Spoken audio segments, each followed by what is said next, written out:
Items peculiar to not for profit organisation. Peculiar அப்படின்னா என்ன சொல்லுவாங்க அப்படின்னா விசித்திரமான அல்லது தனிச்சிறப்புடைய அப்படிங்கிறத சொல்லலாம். அதாவது நாட் ஃபார் ப்ராஃபிட் ஆர்கனைசேஷன்.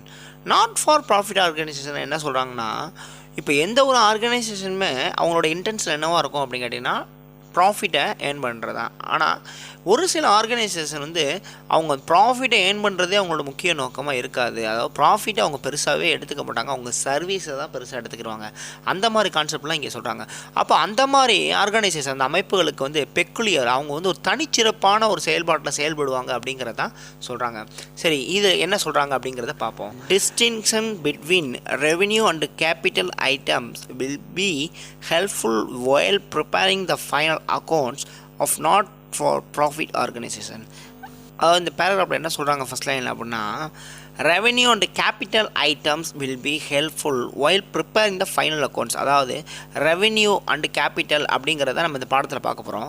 அதாவது ரெவென்யூ அப்படின்னா வருமானம், அண்டு முதல்ல கேபிட்டல் அப்படின்னு சொல்லுவாங்க. இந்த வருமானம் அந்த முதலீடுகள்லாம் என்ன செய்யுதுன்னா helpful while preparing the final accounts of not for profit organisation. இந்த நாட் ஃபார் ப்ராஃபிட் ஆர்கனைசேஷனில் ஃபைனல் அக்கௌண்ட்ஸ் தயாரிக்கிறதுக்கு இந்த ரெவென்யூ அண்ட் கேபிட்டல் ஐட்டம்ஸ் ரொம்ப மெயினாக ஹெல்ப் பண்ணுது அப்படிங்கிறத அவங்க சொல்கிறாங்க. And revenue items will be recorded in income and expenditure account will capital items will be recorded in the balance sheet. இந்த வரியில் என்ன சொல்கிறாங்க அப்படின்னா, ரெவென்யூ ஐட்டம்ஸ் அப்படின்னு எதை சொல்கிறாங்க, will be recorded in income and expenditure account.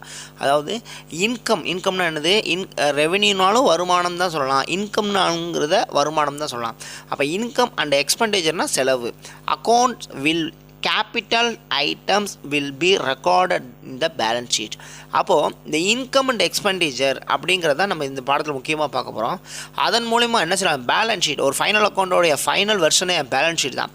அந்த balance sheet தயாரிக்கிறதுக்கு இந்த இன்கம் அண்ட் எக்ஸ்பெண்டிச்சர் அக்கௌண்ட் வந்து ரொம்ப ஹெல்ப் பண்ணுது அப்படிங்கிறத சொல்கிறாங்க. Items peculiar to not for profit organization and their accounting treatment in the context in given below. Peculiar அப்படிங்கும்போது அதை நான் என்ன சொல்லியிருந்தேன், தனிச்சிறப்பு மிக்க. இந்த தனிச்சிறப்பு மிக்க செயல்பாடுகள் தான் என்ன செய்யுதுன்னா இந்த நாட் ஃபார் ப்ராஃபிட் ஆர்கனைசேஷனில் அந்த அக்கௌண்டிங் எப்படி ட்ரீட் பண்ணுறது அப்படிங்கிறத நம்ம இந்த தியரி எக்ஸ்பிளைனில் நம்ம பார்க்க போகிறோம். ஓகே, இதுக்கடுத்து என்ன பார்க்க போகிறோங்கிறத நீங்கள் கொஞ்சம் கவனமாக கவனிங்க.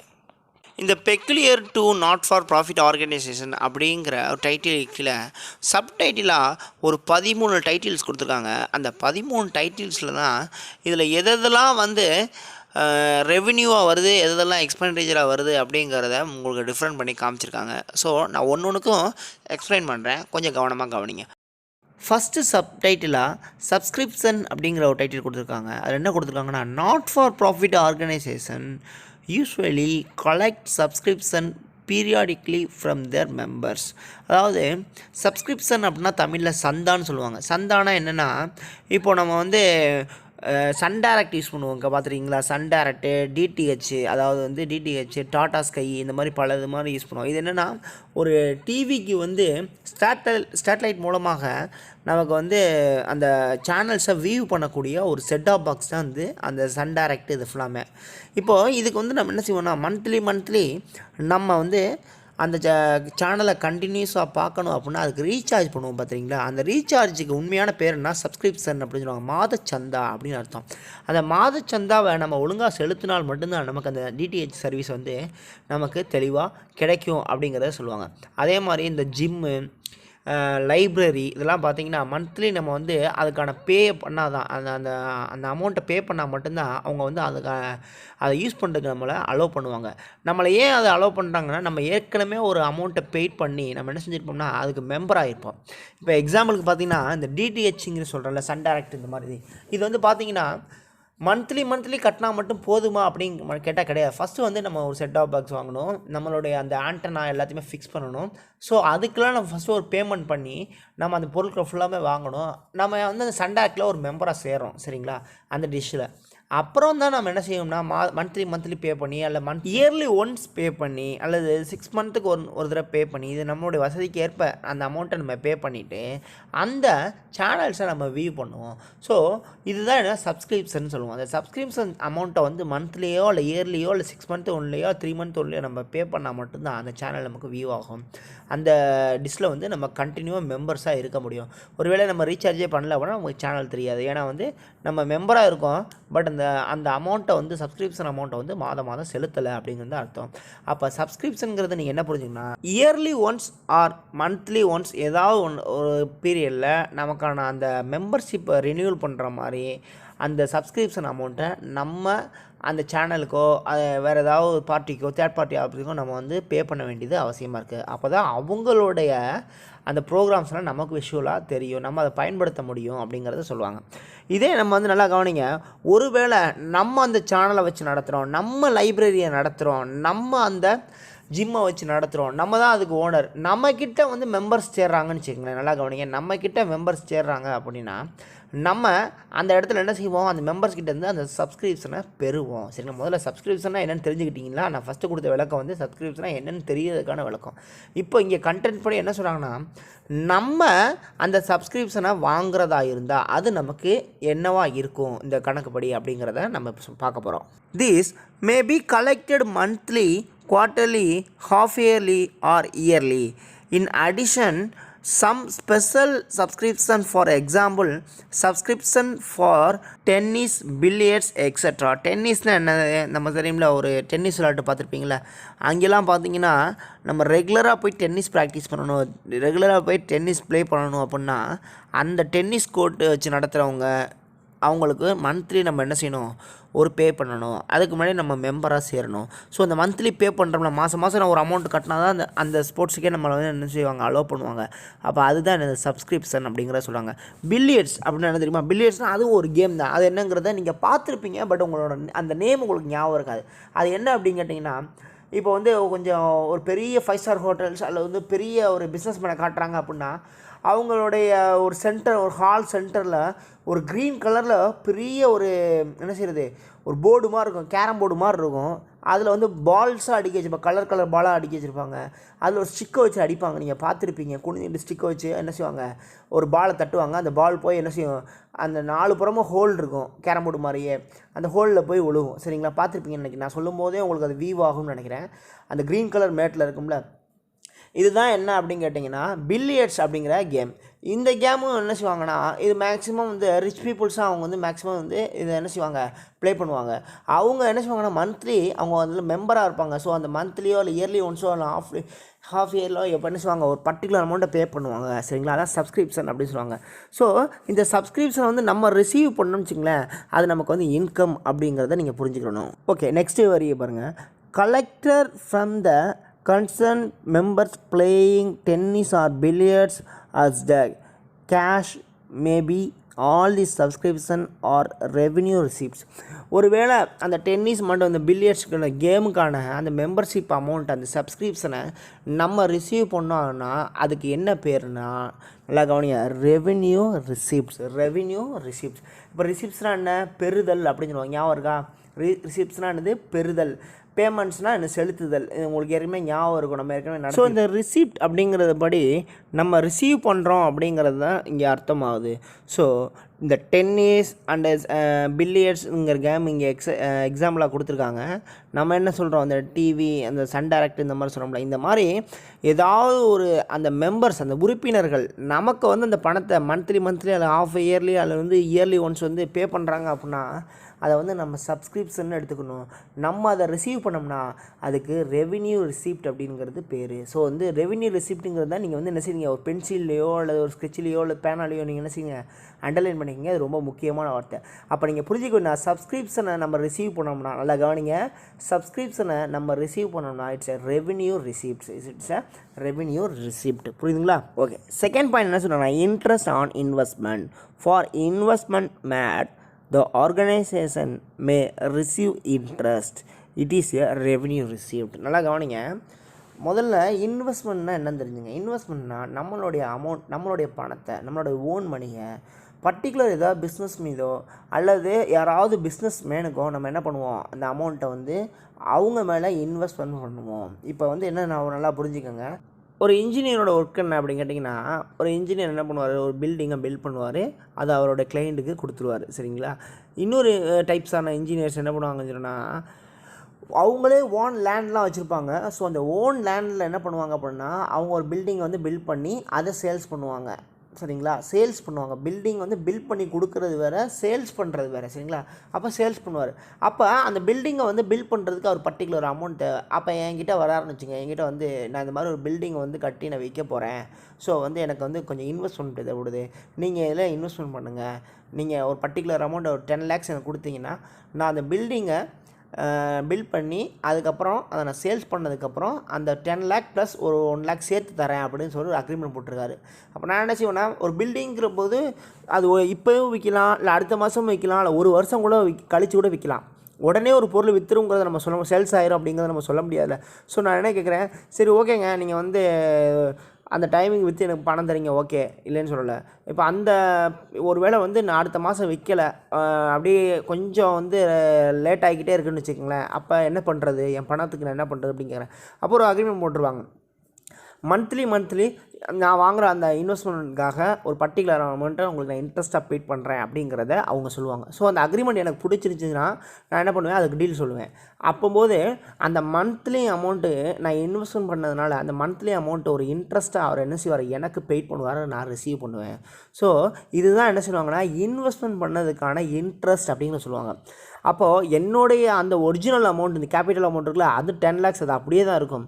இது வந்து என்னது, எனக்கு ஒரு ரெவென்யூ மாதிரி கிடைக்கிறது அப்படிங்கிறத சொல்லுவாங்க. So interest on investment is the என்ன சொல்லுவாங்க, ஒன் ஆஃப் த ரெவென்யூ. அது என்ன மாதிரி ரெவென்யூ அப்படின்னா, it is the revenue receipt அப்படிங்கிறத சொல்கிறாங்க. சரிங்களா. It is the revenue receipt அப்படிங்கிறத சொல்கிறாங்க.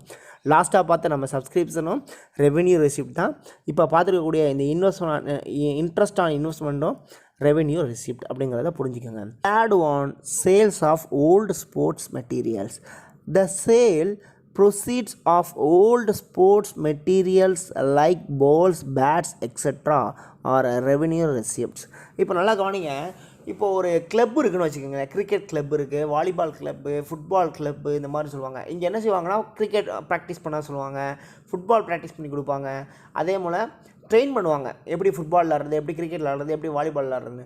அப்போ ஒரு ட்ரைனிங் சென்டர் இருக்குது அப்படின்னா, ஒரு கிரிக்கெட் சென்டர்னே வச்சுக்கோங்களேன், ஏகப்பட்ட பால்ஸ் வச்சுருப்பாங்க, ஏகப்பட்ட பேட்ஸ் வச்சுருப்பாங்க, ஏகப்பட்ட அந்த பேடு, க்ளவ், இதெல்லாம் ஏகப்பட்ட வச்சுருப்பாங்க. ஏன், அது கிளப்புனால ஒவ்வொரு இயர்லி ஒன்ஸ் என்ன செய்வாங்க, இயர்லி ஒன்ஸோ இல்லை 6 months ஒன் தரையோ புது பேட்டு, புது பாலு, அதுக்கப்புறம் வந்து என்ன செய்வாங்க, அந்த க்ளவ், பேடு எல்லாமே வாங்கிடுவாங்க. இது எல்லாமே வாங்கி வச்சுருப்பாங்க. இப்போ நியூவாக வாங்க நம்ம ஏற்கனவே யூஸ் பண்ணதெல்லாம் என்ன ஆகும், ஓல்டு ஆகிட்டே இருக்கும். இப்போ ஒன்று வாங்கி நம்ம யூஸ் பண்ண அந்த பொருள் ஓல்டுன்னு தான் நம்ம சொல்லுவோம். புதுசு வாங்கினா அது நியூன்னு சொல்லுவோம், அப்படி தானே. இப்போ புதுசு வாங்கும்பொழுது அந்த பழைய அந்த கிரிக்கெட் பேட்டு, கிரிக்கெட் பாலு, அந்த ஸ்டம்ப்பு, அந்த பேடு, இதெல்லாம் என்ன பண்ணுவாங்க அப்படின்னு கேட்டிங்கன்னா, அதெல்லாம் ஸ்க்ராப், அதாவது என்ன செஞ்சுருவாங்க, செகண்ட் ஹேண்டில் விற்றுருவாங்க. அவங்க தான் சேல்ஸ் பண்ணிடுவாங்க, ரீசேல் பண்ணிடுவாங்க.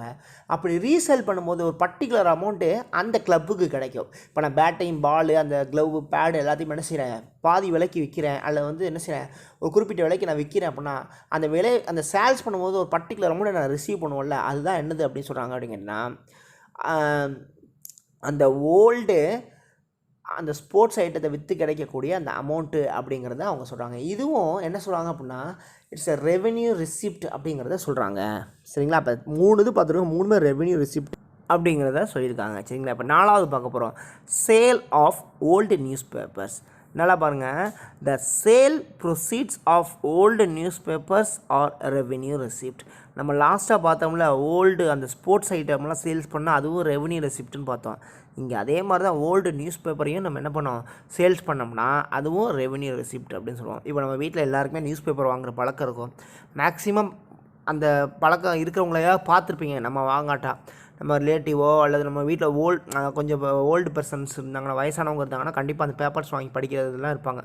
நம்ம தான் மொபைல்லே இருப்போம், அவங்களாம் அப்படி கிடையாது. அப்போது இப்போ இன்றைக்கி வர்ற பேப்பர் மட்டும்தான் நியூ பேப்பர் அப்படின்னு சொல்லுவோம். ஸோ அதை வந்து நம்ம உடனே எடுத்து யாருக்கும் சேல்ஸ் பண்ணிட மாட்டோம். இன்றைக்கி பொழுது முடிய வரை அந்த பேப்பரை யூஸ் பண்ணுவோம். இல்லை நாளைக்கு கூட ஒரு நாள் கூட வச்சு கூட படிப்பாங்க.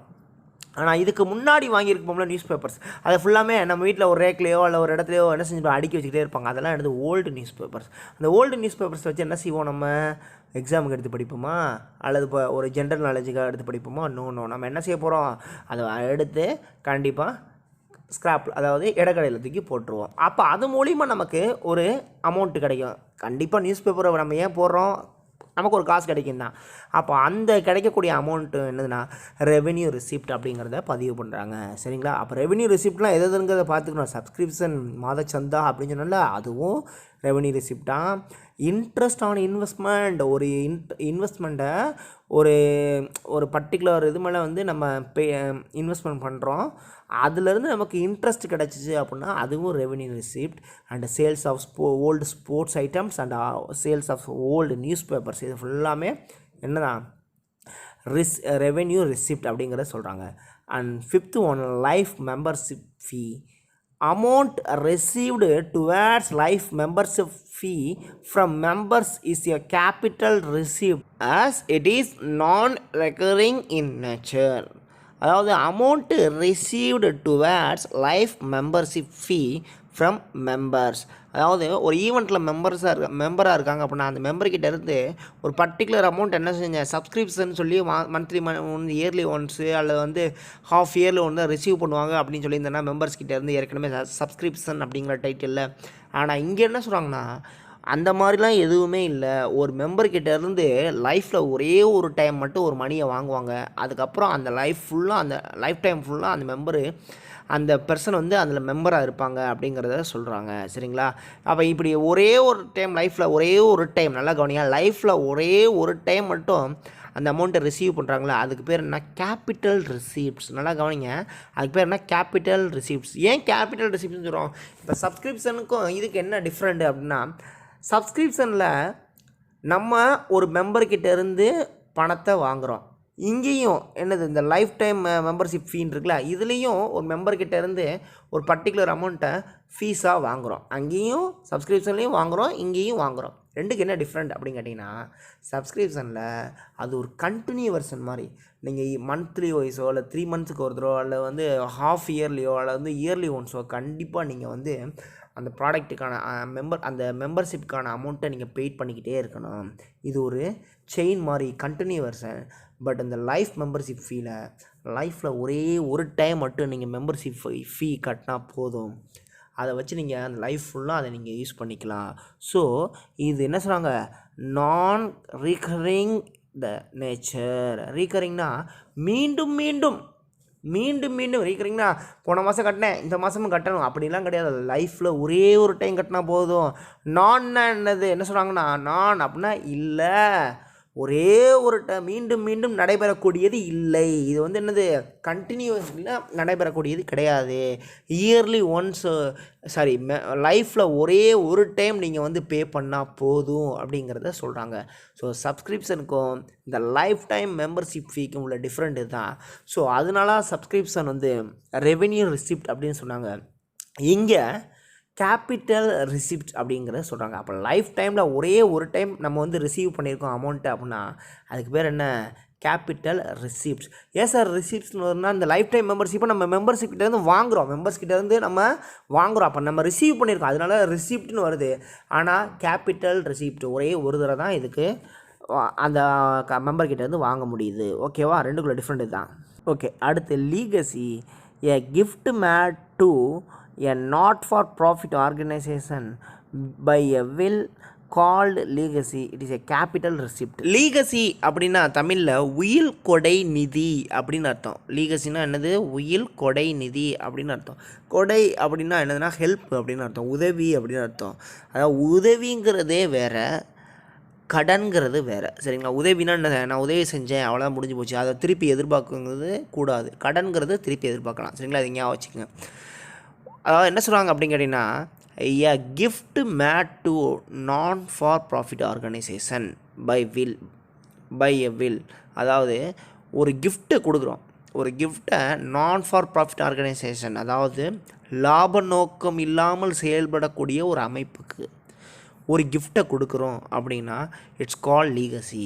அதுக்கு பிறகு தான் என்னது லீகசி அப்படி, அதாவது உயில் கொடை அப்படிங்கிறத சொல்கிறாங்க.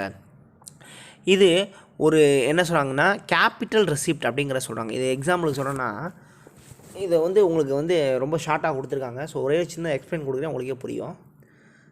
இப்போது ஒரு அனாதை ஆசிரமம் அல்லது மாற்றுத்திறனாளிகள், உடல் ஊனமுற்ற இருப்பாங்கள, அவங்கள பராமரிக்கக்கூடிய முதியோர் இல்லம் இந்த மாதிரிலாம் இருக்குன்னு வச்சுக்கோங்களேன். இதுதான் என்னது அப்படின்னா நான் ஃபார் ப்ராஃபிட் ஆர்கனைசேஷன். அவங்க அவங்களுக்கு சேவை செய்வாங்க. ஆனால் அவங்களுக்கு செய்யக்கூடிய சேவைக்கு எந்த லாபத்தையும் எதிர்பார்க்க மாட்டாங்க. சரிங்களா?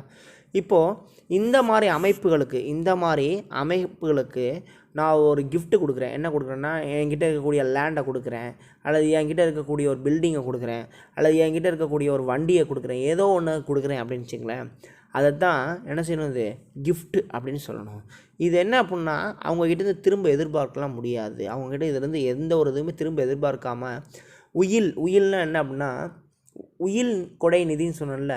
லீகசி அப்படின்னா என்ன சொல்கிறாங்கன்னா, இப்போ நீங்கள் படங்கள்லாம் பார்த்துருப்பீங்க, ஒரு அப்பா அம்மா இருப்பாங்க, அவங்கள குழந்தைங்க இல்லை அப்படின்னா அவங்களோட சொத்தை ஃபுல்லாக என்ன செய்வாங்க, கோயிலுக்கு எழுதி வைக்கிறேன்னு சொல்லுவாங்க, இல்லை அனாத ஆசிரமங்களுக்கு எழுதி வைக்கிறேன்னு சொல்லுவாங்க. அதாவது எங்களுடைய காலத்திற்கு பிறகு நாங்கள் இறந்ததுக்கு பிறகு எங்களுக்கு வாரிசு, அதாவது என்ன, எங்களுக்கு எந்த ஒரு சைல்ட்ஸும் இல்லை அப்படிங்கிறனால எங்களோட ப்ராப்பர்ட்டி எல்லாம் இந்த பர்டிகுலர் அந்த அனாத ஆசிரமம், அதுக்கடுத்து என்னது அந்த மாற்றுத்திறனாளிகளுக்குள்ளவங்க அவங்களுக்கு போய் சேரட்டும், அல்லது ஒரு டெம்பிள், கோயில், அல்லது ஒரு மசூதி, இவங்களுக்கு போய் சேரட்டும் அப்படின்னு உயிரில் எழுதி வச்சுருவாங்க. நாங்கள் இறந்ததற்கு பிறகு எங்கள் பெயரில் உள்ள அத்தனை சொத்துக்களும் இந்த ஒரு அனாத ஆசிரமத்திற்கோ அல்லது மாற்றுத்திறனாளிகள் இல்லத்திற்கோ அல்லது கோயிலுக்கோ மசூதிக்கோ சர்ச்சுக்கோ போய் சேரட்டும் அப்படின்னு எழுதி வச்சுருவாங்க. அதான் உயில் கொடை நிதி அப்படின்னு அர்த்தம். அதற்கு அடுத்து ஒரு விஷயம் இருக்குது, இது கொஞ்சம் வித்தியாசமாக இருக்கும். இப்போ இதுவரை நம்ம பார்த்ததில் என்ன, இப்போ இந்த உயில் கொடை நிதிங்கிறதுன்னு சொன்னால, அதாவது லீகசிங்கிறது என்னது கேபிட்டல் ரெவின்யூ அப்படிங்கிறத நீங்கள் புரிஞ்சுக்கணும். சரிங்களா? சரி, இதுக்கடுத்து நம்ம பார்க்க போகிறது கொஞ்சம் வித்தியாசமாக இருக்கும். ஏன்னா இப்போ நம்ம இது பார்த்ததுன்னா ரெவென்யூ ரிசிப்ட் பார்த்துருப்போம், அதே மாதிரி கேபிட்டல் ரிசிப்ட் பார்த்துருப்போம். இது ரெண்டுமே ஒரே இடத்துல எப்படி வருது அப்படிங்கிறத பாருங்கள். ஓகே, நெக்ஸ்ட் டைட்டில் என்னென்னா admission fee or entrance fee. அதாவது ஃபீனா என்ன, கட்டணும் அப்படின்னு அர்த்தம். அட்மிஷன்னா என்னது, நம்ம இந்த ஸ்கூலுக்கு அட்மிஷன் போடும்போது ஒரு பர்டிகுலர் அமௌண்ட் என்ன பண்ணியிருப்போம், பெய்ட் பண்ணியிருப்போம். அதான் அட்மிஷன் ஃபீ அப்படின்னு சொல்லுவாங்க. அப்போ ஸ்கூலில் சேர்த்துக்குருவாங்க. அதேமாதிரி என்ட்ரன்ஸ் ஃபீ அப்படின்னா என்ன தெரியுமா, இப்போ நம்ம ஒரு எக்ஸிபிஷனுக்கு போகிறோம், அல்லது ஒரு மியூசியத்துக்கு போகிறோம், அதுக்கு பர்டிகுலர் அமௌண்ட்டை நம்ம என்ன செய்வோம், அந்த என்ட்ரன்ஸ் ஃபீயை கட்டினா மட்டும்தான் உள்ளே விடுவாங்க. தேட்டருக்குலாம் போனால் அந்த டிக்கெட் எடுத்தால் தான் என்ட்ரன்ஸ் ஃபீ, அதை கட்டினா மட்டும்தான் என்ன செய்வாங்க, அவங்க உள்ளேயே நம்மளை என்ன பண்ணுவாங்க, அட்மிட் பண்ணுவாங்க. சரிங்களா? ஸோ அதுதான் என்ன சொல்லுவாங்கன்னா என்ட்ரன்ஸ் ஃபீ அப்படின்னு சொல்கிறாங்க. இந்த என்ட்ரன்ஸ் ஃபீ ரெவென்யூ ரெசிப்டாக வருதா அல்லது கேபிட்டல் ரெசிப்டாக வருதா அப்படின்னு கேட்டிங்கன்னா அது ரெண்டுமே வருது அப்படிங்கிறது தான் உண்மை. அது எப்படி அப்படிங்கிறது தான். இப்போ ரெவென்யூ ரெசிப்ட்னா என்ன சொன்னேன், நீங்கள் இதை மட்டும் புரிஞ்சுக்கிட்டால் உங்களுக்கு ரெண்டுமே எப்படி வருதுங்கிறது உங்களுக்கு ஈஸியாக புரிஞ்சிடும். ரெவென்யூ ரெசிப்ட்னா இது ஒரு கண்டினியூவர்ஸ்ன்னு சொன்னேன். அதாவது ஒரு சப்ஸ்கிரிப்ஷன் எடுத்துக்கிட்டோம், மந்த்லி ஒரு தடவை பே பண்ணுறோம். சரிங்களா? நெக்ஸ்ட்டு மந்த்தும் பே பண்ணால் தான் டிஷ்ஷு தெரியும். அதுக்கடுத்தும் நெக்ஸ்ட் மந்த் பண்ணால் தான் அந்த சன்டைரக்ட் தெரியும், அல்லது ஜிம்மில் நம்மளை சேர்த்துக்குருவாங்க, அல்லது லைப்ரரிக்குள்ளே நம்ம போக முடியும். அப்போ மாதம் அந்த சப்ஸ்கிரிப்ஷனுங்கிற மாத சந்தாவை நம்ம பே பண்ணிக்கிட்டே இருந்தால் மட்டும்தான் அதுக்குள்ளே நம்ம மெம்பராக இருக்க முடியும். சரிங்களா? இன்னொன்று என்ன சொன்னேன், லைஃப் மெம்பர்ஷிப் ஃபீ அப்படின்னு சொன்னோம் பார்த்தீங்களா, அது என்ன, இது கேபிட்டல் ரெவென்யூ அப்படிங்கிறத பார்த்தோம். நம்ம பார்த்த சப்ஸ்கிரிப்ஷன் அண்ட் ஓல்டு ஸ்போர்ட்ஸ் ஐட்டத்தை சேல்ஸ் பண்ணது, ஓல்டு நியூஸ் பேப்பர்ஸை சேல்ஸ் பண்ணது, இது ஃபுல்லாமே ரெவென்யூ ரெசிப்ட் அப்படிங்கிறத சொன்னோம். ஆனால் இந்த இந்த லைஃப் டைம் மெம்பர்ஷிப் ஃபீ, அதுக்கடுத்து இந்த லீகசி, இதெல்லாம் என்ன சொன்னேன் அப்படின்னா கேபிட்டல் ரெசிப்ட்ஸ் அப்படின்னு சொன்னேன். ஏன் அப்படி சொல்கிறேன் அப்படின்னு கேட்டிங்கன்னா, இப்போது இது ஒரு கண்டினியூ வெர்ஷன் கிடையாது. கேபிட்டல் ரெசிப்ட் இப்போ பார்க்குறோம், ரெவென்யூ ரெசிப்ட் ஒரு கண்டினியூ வெர்ஷன். மந்த்லி இதை பே பண்ணி ஆகணும். மந்த்லி நமக்கு ஓல்டு பேப்பர்ஸ் வந்துக்கிட்டே இருக்கும். அதை நியூஸ் பேப்பர்ஸ் நம்ம கடைக்கு போடுவோம். அதே மாதிரி ஓல்டு பால் நியூ பேட் பால் வாங்குவாங்க, ஏற்கனவே யூஸ் பண்ணது ஓல்டு ஆயிரும், அதை நம்ம சேல்ஸ் பண்ணுறோம். இதை ஞாபகம் வச்சுக்கோங்க. இது ஃபுல்லாமே ரெவென்யூ ரெசிப்ட் அப்படிங்கிறத சொல்லியாச்சு. பட் இந்த கேபிட்டல் ரெசிப்ட் அப்படிங்கிறது ஒரே ஒரு டைம் தான் நடைபெறும். சரிங்களா. ஒரே ஒரு தடவை தான் நடைபெறும். அது வந்து ரெகுலராக தொடர்ந்துலாம் நடைபெற வாய்ப்பே கிடையாது. ஸோ அதை தான் நம்ம என்ன செய்வோம், கேபிட்டல் ரெசிப்ட்னு சொல்லுவோம். அதே எக்ஸாம்பிள் தான் நம்ம லைஃப் டைம் மெம்பர்ஷிப் ஃபீ அப்படின்னா, வாழ்க்கையில் ஒரே ஒரு தடவை நம்ம மெம்பர்ஸாக சேர்கிறதுக்கு மட்டும் ஃபீயை கட்டினா போதும், அதுக்கப்புறம் எப்போவுமே கட்ட வேண்டிய அவசியம் இல்லை அப்படிங்கிறது தான் அர்த்தம். சரிங்களா. இந்த அட்மிஷன் ஃபீ ஆர் என்ட்ரன்ஸ் ஃபீங்கிறது ரெவென்யூ ரெசிப்டாகவும் வருது, அதே சமயத்தில் என்னவா வருதான், கேபிட்டல் ரெசிப்டாகவும் வருது. ரெவென்யூ ரெசிப்ட்னா என்ன சொல்லியிருக்கேன், தொடர்ந்து மாதம் அதை கட்டிகிட்டே வரணும். இப்போ இதை வாசிக்கிறேன் கவனிங்க. It is a fee collected from every member only once at the time of his or her admission into the organization. It may be treated as a revenue receipt as it is recurring income from new members admitted every year and may be used to meet the expenses at the time of admission. It may also be treated as a capital receipt. நல்லா கவனிங்க. இப்போது ஒருத்தர் வந்து என்ன செய்கிறாரு, ஒரு entrance ஃபீ கட்டுறாரு அல்லது அட்மிஷன் பண்ணுறாரு அப்படின்னா, அவர் ஒரு தடவை கட்டினா போதும், ஓயாமல் கட்ட வேண்டியது அவசியம் இல்லை. ஸோ இந்த கான்செப்ட் படி ஒரே ஒரு தடவை தான் அது நிகழ்வு ஏற்படுகிறது. ஸோ இதை கேபிட்டல் ரிசிப்ட் அப்படின்னு சொல்லலாம். ஏன்னா திரும்ப அட்மிஷன் ஒன் டைம் போட்டால் போதும். +1க்கு ஒரு டைம் தான் அட்மிஷன் போட்டுப்போம். அந்த +1 ஃபுல்லாக நம்ம இந்த ஃபீஸ் தான், அது ஓயாமலாம் நம்ம கட்ட வேண்டிய அவசியம் கிடையாது. ஒரு டைம் ஒரு அமௌண்ட்டு சொல்கிறாங்களோ அதை கட்டினா போதும். ஸோ அந்த இயர் ஃபுல்லாக நம்ம 11th படிப்போம், அப்படி தானே. அதே மாதிரி நல்லா கவனிங்க, ஒரு அட்மிஷன் போடுறோம் ஒரு காலேஜ்லேயோ ஸ்கூல்லையோ அல்லது ஒரு மியூசியத்துக்கோ அல்லது வந்து ஒரு தியேட்டருக்கோ ஒரு பர்டிகுலர் அமௌண்ட்டை பே பண்ணி உள்ளே போகிறோம். ஒரு படம் பார்க்க போனால் ஒரு தடவை டிக்கெட் எடுத்தால் போதும், 10 தடவை எடுக்க வேண்டிய அவசியம் கிடையாது. ஒரே ஒரு தடவை பார்க்கணும், ஒரு டிக்கெட் எடுத்தால் போதும். அதேமாதிரி ஒரு மியூசியத்தை சுற்றி பார்க்கணும்னா ஒரே ஒரு டிக்கெட் எடுத்தால் போதும். இது வந்து கண்டினியூவர்ஷன் கிடையாது, மீண்டும் நடைபெற விஷயம் கிடையாது. ஸோ இதை கேபிட்டல் ரெவென்யூ அப்படிங்கிற சொல்லலாம். அப்போது ஒரு மெம்பர் நல்லா கவனிங்க, ஒரே ஒரு ஃபீஸ் கட்டும் பொழுது, அட்மிஷன் ஃபீயோ அல்லது என்ட்ரன்ஸ் ஃபீஸோ கட்டும்போது அது வந்து திரும்ப நடைபெறாது. ஸோ அது வந்து கேபிட்டல் ரெசிப்ட் அப்படின்னு சொல்லலாம். ஆனால் நல்லா கவனிங்க, அதே அந்த ஒவ்வொரு இயரும் ஒவ்வொரு விதமான மெம்பர்ஸை நம்ம வந்து அலோவ் பண்ணுவோம். சரிங்களா. ஒவ்வொரு இயரும் ஒவ்வொரு விதமான மெம்பர்ஸை நம்ம அலோவ் பண்ணிக்கிட்டே இருப்போம். ஸோ புது மெம்பர்ஸ் வரும்போது புதுசாக அவங்கள்ட்ட அட்மிஷன் போட்டுக்கிட்டே இருப்போம். அதுக்கு பேர் என்னது, கண்டினியூ வெர்ஷன். அதுக்கு பேர் கண்டினியூவாக அவங்கள்ட்ட போட்டுகிட்டே இருப்போம். ஸோ இதுக்கு ரெவென்யூ ரிசிப்ட் அப்படிங்கிறது அர்த்தம் அப்படிங்கிறத சொல்லுவாங்க. அப்போ இந்த entrance fee and admission fee வந்து கேபிட்டல் ரிசிப்டாகவும் வருது, at the same time revenue ரிசிப்டாகவும் வருது. எப்படிங்கிறத ஒரு தடவை மறுபடியும் சொல்ல நல்லா கவனிங்க. இப்போ நீங்கள் +1 சேர்ந்துருந்தீங்க போன வருஷம், அப்போ ஒரு ஃபீஸ் கட்டியிருந்தீங்க. சரிங்களா. ஒரே ஒரு தடவை தான் கட்டியிருப்பீங்க. அந்த பர்டிகுலர் அமௌண்ட்டை ஒரே ஒரு தடவை பே பண்ணிட்டீங்கன்னு வச்சிங்களேன், அதுக்கு பேர் கேபிட்டல் ரிசிப்ட். அதுக்கு பேர் வந்து கேபிட்டல் ரிசிப்ட். ஏன், அந்த இயருக்கு ஒரே ஒரு தடவை கட்டினா போதும். நம்ம மெட்ரிகுலேஷன் மாதிரிலாம் மந்த்லி பே வேண்டிய அவசியம்லாம் நம்ம ஸ்டேட்மெண்ட்டில் கிடையாது. சரிங்களா. ஸோ அதுக்கு பேர் கேபிட்டல் ரிசிப்ட். ஏன்னா ஒரே ஒரு தடவை நீங்கள் அந்த +1க்காக கட்டியிருந்தீங்க. சரிங்களா. சரி, இது உங்களை பொறுத்த வரைக்கும் கேபிட்டல் ரிசிப்ட்.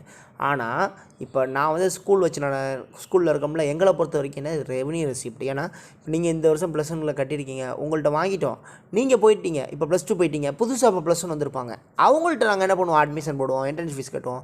ஸோ அவங்கள்ட்ட வந்து நாங்கள் அந்த பேமெண்ட் ஆகும். அடுத்த வருஷம் அவங்க +2 போயிடுவாங்க, அதுக்கடுத்து +1 இன்னொருத்தவங்க வருவாங்க, அவங்கள்ட்ட வந்து அந்த ஃபீஸ் ஆகும். ஸோ இதை எங்களை பொறுத்த வரைக்கும் செயின் மாதிரி கண்டினியூ ஆகிக்கிட்டே இருக்குது.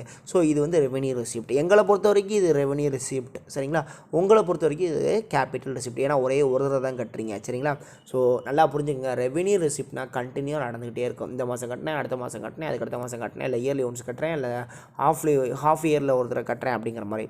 ஆனால் கேபிட்டல் ரெசிப்ட் அப்படிங்கிறது லைஃபுக்கே ஒரு டைம் கட்டினா போதும் அப்படிங்கிற மாதிரி தான். சரிங்களா. புரிஞ்சுக்கிட்டா சரி. இதுக்கப்புறம்லாம் கொஞ்சம் ஃபாஸ்ட்டாக சொல்லிடுறேன், எக்ஸ்ப்ளனேஷனை கொஞ்சம் கவனிங்க. Grants from government and other organisation. இப்போ நல்லா கவனிங்க, ஒரு நான் ப்ராஃபிட் ஆர்கனைசேஷன் இருக்குன்னு வச்சுக்கங்களேன், அவங்களுக்கும் பர்டிகுலர் செலவுகள்லாம் இருக்கும். சரிங்களா. அதாவது வந்து இப்போ எப்படி சொல்கிறது, ஒரு அனாதை ஆசிரமம் வச்சு நடத்துகிறோம், இல்லை ஒரு மாற்றுத்திறனாளிகள் ஆசிரமம் வச்சு நடத்திட்டு இருக்கோம் அப்படின்னா, அங்கே உள்ளவங்களுக்கு சாப்பாடு போடணும், அங்கே உள்ள துணிமணி எடுத்து கொடுக்கணும், அங்கே உள்ளவங்களுக்கு மாதம் தேவையான சோப்பு சீப்பு அவங்களுக்கு தேவையான அத்தனை பொருட்களுமே அவங்களுக்கு வாங்கி கொடுக்கணும். அதுக்கு ஒரு செலவாகிக்கிட்டே இருக்கும். அப்போ அந்த எக்ஸ்பென்சஸ் எல்லாம் எப்படி வந்து அவங்க மேனேஜ் பண்ணுறாங்க அப்படின்னா, ஒரு இந்த மாதிரி நம்மளோட மாதிரி இருக்கவங்க யாராவது என்ன செய்வாங்க, ஹெல்ப் பண்ணுவாங்க. நான் இந்தாங்க இத்தனை நான் என்னால் முடிஞ்ச இவ்வளோ அமௌண்ட்டை தரேன், இதை வச்சு நீங்கள் வந்து ஹெல்ப் உங்களுடைய ஆர்கனைசேஷனை நடத்திக்கங்க அப்படின்னு சொல்லுவோம். அதே மாதிரி கவர்மெண்ட் என்ன செய்யுமா, கவர்மெண்ட் அப்ரூவலில் உள்ள இந்த மாதிரி அநாத ஆசிரமங்கள், முதியோர் இல்லங்கள் இதுக்கெல்லாம் என்ன செய்வாங்கன்னா பர்டிகுலர் அமௌண்ட்டை கவர்மெண்ட் சைட்லேருந்தே கொடுப்பாங்க. அதுக்கு பேர் தமிழில் என்ன செய்வாங்கன்னா மானியம் அப்படின்னு சொல்லுவாங்க. இங்கே வந்து என்ன செய்வாங்க, மானியம் அப்படிங்கிறத சொல்கிறாங்க.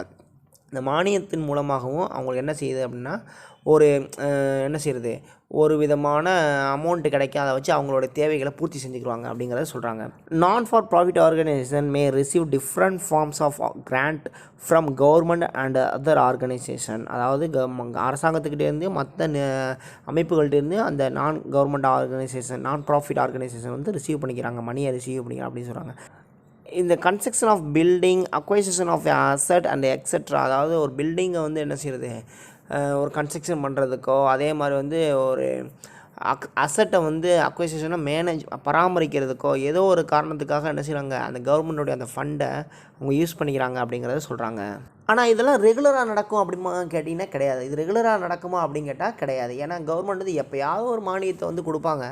அதை வச்சு தான் அவங்க என்ன செய்வாங்க அப்படின்னு கேட்டிங்கன்னா அந்த பில்டிங்கை கட்டுறது, அந்த அசட்டை வந்து பராமரிக்கிறது, அங்கே உள்ளவங்களுக்கு சேலரி கொடுக்குறது, இந்த மாதிரி விஷயத்தை பார்த்துக்கணும். ஸோ இது வந்து கேபிட்டல் ரெவென்யூ அப்படிங்கிறது தான், கேபிட்டல் ரிசிப்ட் அப்படிங்கிறத நம்ம இங்கே பதிவு பண்ணணும் அப்படிங்கிறத சொல்கிறாங்க. ஏன்னா இது வந்து நான் ரெக்கரிங் இன் நேச்சர், இது திரும்ப திரும்ப நடைபெறாத ஒரு விஷயம் அப்படிங்கிறத சொல்கிறாங்க. grants received towards maintenance of assets, payments of salaries etc. அதாவது வந்து நம்ம ஏற்கனவே அந்த அசட்டை வந்து மெயின்டைன் பண்ணுறது, அதுக்கப்புறம் வந்து பேமெண்ட்ஸ் ஆஃப் சேலரி, அங்கே வேலை செய்யறவங்க ஒர்க்கர்ஸ்க்கு சேலரி கொடுக்குறது, இந்த மாதிரி வேலையெல்லாம் அவங்க பார்த்துக்குருவாங்க. இப்போ என்ன சொல்கிறதுன்னா, நாங்கள் மேனேஜ்மெண்ட் ஸ்டாஃப்ஸு நீங்கள் கொடுக்கக்கூடிய அந்த ஃபீஸ், அந்த அமௌண்ட் இருக்குல்ல, அதை வச்சு தான் நாங்கள் என்ன செய்வோம், எங்களுக்கு ஃபீஸ் எங்களுக்கு சேலரி கொடுப்பாங்க. ஆனால் நீங்கள் யாருமே ஃபீஸ் கட்ட மாட்டேட்டீங்க, என்ன பண்ணுறதுன்னு தெரில. சரி, அடுத்த மாதம் ஸ்கூல் திறந்துருவாங்க, பார்த்துக்குருவோம். சரி, அதுக்கடுத்து வந்து லாஸ்ட் ஒன் டொனேஷன் அப்படிங்கிறத பார்க்குறோம். டொனேஷன்னா நீங்கள் எக்ஸாமே கேள்விப்பட்ட வார்த்தை தான், நன்கொடை அப்படின்னு சொல்லுவாங்க. ஒரு நான் ப்ராஃபிட் ஆர்கனைசேஷனுக்கு ரொம்ப முக்கியமான ஒரு கிஃப்ட் என்னதுன்னு கேட்டிங்கன்னா இந்த டொனேஷன் அப்படிங்கிற விஷயம் தான். இது வந்து என்ன செய்வாங்க, இதில் வந்து 2 டைப்ஸ் ஆஃப் வந்து டொனேஷன் இருக்குது அப்படிங்கிறத இங்கே பதிவு பண்ணுறாங்க. என்னென்ன டொனேஷன் அப்படின்னு கேட்டிங்கன்னா, ஒன்று it may be general donation or specific donation. General donation or specific donation. டொனேஷன்லேயே 2 வகை இருக்காங்க. ஜென்ரல்னால் அந்த பொதுவான நன்கொடைன்னு சொல்லுவாங்க தமிழில், ஸ்பெசிஃபிக்னா குறிப்பிட்ட நன்கொடை அப்படிங்கிறத சொல்கிறாங்க. அது என்னங்கிறது இப்போ பார்ப்போம். ஃபஸ்ட்டு ஒன் வந்து general donation. If the donation is received without any specific condition then it is general donation, it is revenue receipt அப்படின்னு சொல்கிறாங்க. ஓகே, ஜென்ரல் டொனேஷன் அப்படின்னா என்ன சொல்கிறாங்க அப்படின்னு கேட்டிங்கன்னா, ஒரு பொதுவாக வந்து ஒரு டொனேஷன் அப்படிங்கிறது வந்து ஒரு பெர்சன் தான் கொடுப்பார், ஒரு கிஃப்ட் பண்ணுவார். அவர் என்ன பண்ணுவார்னா, ஒரு பர்டிகுலர் அமௌண்ட்டை ஒரு பர்டிகுலர் அந்த அநாத ஆசிரமம், அதே மாதிரி மாற்றுத்திறனாளிகள் இல்லை முதியோர்கள் இருக்கலாம், அதுக்கு வந்து கிஃப்ட் பண்ணுவார். அப்படி கிஃப்ட் பண்ணும்போது அவர் எந்த ஒரு ஸ்பெசிஃபிக் கண்டிஷனையும் வந்து அவர் என்ன செய்வார், சொல்ல மாட்டார். அதாவது வந்து கண்டிஷன்னா என்ன, நம்ம சொல்கிறத கட்டளைன்னு சொல்லுவாங்க. கண்டிஷன்னா வந்து நான் சொல்கிறது தான் நீங்கள் செய்யணும், இந்த பணத்தை வச்சு இவங்களுக்கு தான் நீங்கள் சாப்பாடு கொடுக்கணும், அல்லது இவங்களுக்கு ட்ரெஸ் வாங்கி கொடுக்கணும், அல்லது வந்து இந்த பொருளை வாங்குறதுக்கு தான் நான் பணம் தரேன் அப்படிங்கிற ஸ்பெசிஃபிக்காக எந்த ஒரு கண்டிஷனையும் இந்த ஜென்ரல் டொனேஷனில் கொடுக்க மாட்டாங்க. என்னென்னா, நான் கொடுக்கக்கூடிய பணத்தை வச்சு உங்கள் ஆசிரமத்துக்கு என்ன தேவையோ அல்லது உங்கள் இதுக்கு என்ன தேவையோ அதை மட்டும் அதை வாங்கிக்கோங்க, ஒரு பிரச்சனையும் கிடையாது, நீங்கள் என்ன வேணாலும் வாங்கிக்கோங்க, ஒரு பிரச்சனையும் கிடையாது அப்படிங்கிற மாதிரி எந்த ஒரு கண்டிஷனுமே இல்லாமல் கொடுக்குறான். இப்போ வந்து உங்கள் அப்பா வந்து உங்கள்கிட்ட ஒரு 100 ரூபா கொடுக்குறான்னு வச்சுங்களேன், 100 ரூபாயை கொடுத்து நீ வந்து உன் இஷ்டப்படி செலவு பண்ணிக்கப்பா, ஒன்றும் பிரச்சனை இல்லை அப்படின்னு சொன்னான்னு வச்சுங்களேன், அதை வந்து ஜென்ரல் டொனேஷன் வச்சுக்கோங்க. அதே இல்லைப்பா, நாங்கள் கொடுக்கக்கூடிய இந்த 100 ரூபாயை வச்சு நீ நோட்டு புக்கு மட்டும்தான் வாங்கணும், வேறு ஏதாவது வாங்கின அப்புறம் இருக்குது அப்படின்னு சொல்லுவாங்க பார்த்திங்களா, அதுதான் என்ன சொல்கிறாங்க அப்படின்னு கேட்டிங்கன்னா ஸ்பெசிஃபிக் டொனேஷன் அப்படின்னு சொன்னாங்க. அப்போ ஸ்பெசிஃபிக் டொனேஷன்னா என்ன சொல்லுவாங்க, ஏதோ ஒரு ஏதாவது ஒரு வந்து ஸ்பெஷலாக வந்து ஒரு கண்டிஷன் கொடுக்குறாங்க அப்படிங்கிறது அர்த்தம். அது என்னங்கிறது அதையும் பார்த்துருவோம். அப்போ வந்து உங்களுக்கு ஜென்ரல் டொனேஷனாக என்ன தெரிஞ்சிச்சுல, இப்போ வந்து ஸ்பெசிஃபிக் டொனேஷனை நம்ம பார்ப்போம். ஓகே, ஸ்பெசிஃபிக் டொனேஷன் அப்படின்னா என்னென்னா, specific donation if the donation is received with a specific condition. for a particular purpose like donation for sports fund, prize fund, etc. It is known as specific donation. It is called capital receipt. இப்போது நல்லா கவனிங்க, general donation அப்படிங்கிறது எந்த ஒரு ஸ்பெசிஃபிக்கான கண்டிஷனும் இல்லாமல் அவங்க கொடுத்து நீங்கள் என்ன வேணாலும் பண்ணிக்கோங்க அப்படின்னு சொல்லுவாங்க. அது வந்து ரெவென்யூ ரிசிப்ட் அப்படின்னு அர்த்தம். நல்லா கவனிங்க, டொனேஷன்லேயே 2 இருக்குது. ஒன்று என்னது ஜென்ரல் டொனேஷன், இன்னொன்று வந்து ஸ்பெசிஃபிக் டொனேஷன் அப்படின்னு அர்த்தம். ஜென்ரல் டொனேஷன் வந்து எந்த ஒரு கண்டிஷனுமே இல்லாமல் நீங்கள் எதுக்கு வேணாலும் அந்த பணத்தை யூஸ் பண்ணிக்கோங்க அப்படிங்கிறத சொல்கிறாங்க. So it's a revenue receipt அப்படிங்கிறத சொன்னோம். ஆனால் இந்த ஸ்பெசிஃபிக் டொனேஷனுக்கு என்ன சொல்கிறாங்க அப்படிங்கிறது கேட்டிங்கன்னா, நாங்கள் கொடுக்கக்கூடிய அந்த டொனேஷனை நாங்கள் சொல்லக்கூடியதுக்கு மட்டும்தான் நீங்கள் யூசேஜ் பண்ணணும்.